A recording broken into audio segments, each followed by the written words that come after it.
ওর মুখের ভেতরটা এখনো কাঁপছে। এত বড় একটা অমঙ্গল। মা, আমার কথাটা প্লিজ শোনো। কান্নাকাটি বন্ধ করে একবার চিনিকে ভালো করে দেখো।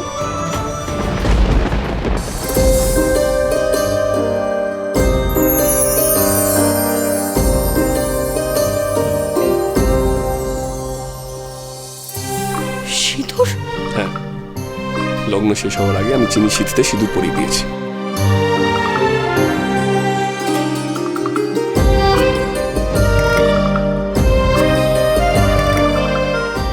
বাহ, বিয়ে তাহলে হয়ে গেছে?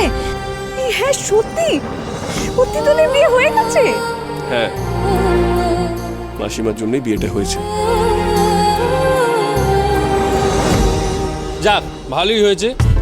বিয়েটা যখন হয়েই গেছে, মানে ওরা যখন বাইরে থেকে বিয়ে করেই ফিরলো, তখন বরণটাও আজকে হয়ে যাক নাকি? হ্যাঁ অন্তরা, বরণটা করে নাও এবার। হ্যাঁ, তাই করবো।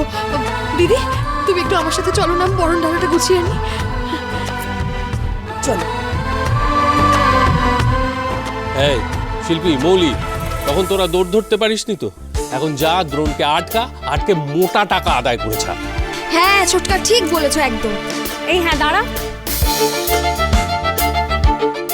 এই দাদা ভাই, আমার ভালো দাদা ভাই, আমার মিষ্টি দাদা ভাই, এই বেশি না 50,000 টাকা দিলেই হবে। এই শিল্পী, তুই এত কমিয়ে দিলি? দেখ, আর হবে না, আরো বাড়া। হ্যাঁ, এত কমাচ্ছিস কেন? বাড়ি বল, বাড়ি বল। কি হচ্ছে কি? হ্যাঁ, বিয়ে বাড়িতে যাওয়া হয়। আচ্ছা শোনো, বরণ হয়ে যাওয়ার পরই সোজা ঘরে ঢুকবে। মনে রাখবে, আজকে কিন্তু তোমাদের কাল রাত্রি কেউ কারোর মুখ দেখবে না, তাহলে কিন্তু আর তোমাদের ছাড়া হবে না, বলে দিলাম।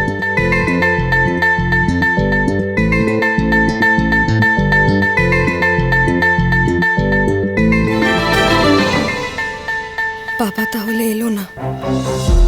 বাবা কি তাহলে বিজ্ঞাপনটা দেখেইনি, নাকি বেঁচেই নেই? আর এই লোকটাকে যে আমার বাবা সাজিয়ে পাঠিয়েছিল, সেই পাখি এইসব করে কি লাভ তার?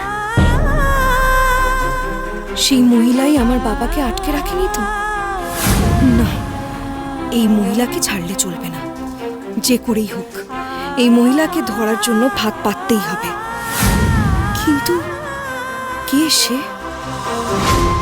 আমি বুঝবো কি করে যে কে এরকম কাজ করছে?